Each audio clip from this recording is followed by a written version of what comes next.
খেয়া ঘাটে অপেক্ষা করছি খেয়ার নৌকার জন্য। এটি হলো ব্রহ্মপুত্র নদী, যেটি যমুনা থেকে এসেছে এবং ব্রহ্মপুত্রের উৎসমুখ এটি। যমুনা থেকে এসে ব্রহ্মপুত্রের উৎস এখান থেকে শুরু, যা জামালপুর, শেরপুর, ময়মনসিংহ, কিশোরগঞ্জ এবং গাজীপুর টুকবাজার গিয়ে শেষ হয়েছে।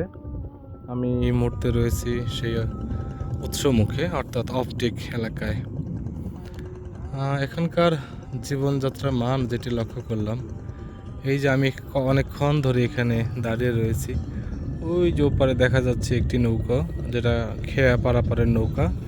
এপারে একজন বসে রয়েছে পারাপারের জন্য।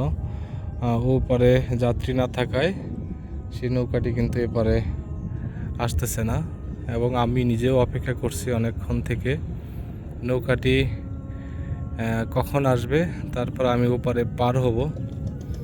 সত্যি নদীর পাড়ে মানুষের জীবন খুবই কষ্টদায়ক। আমি এই গ্রামটি থেকে আরও ভিতর থেকে হেঁটে এসেছি, প্রায় 2 কিলোমিটারের মধ্যে রাস্তা অতিক্রম করে এখানে এসেছি।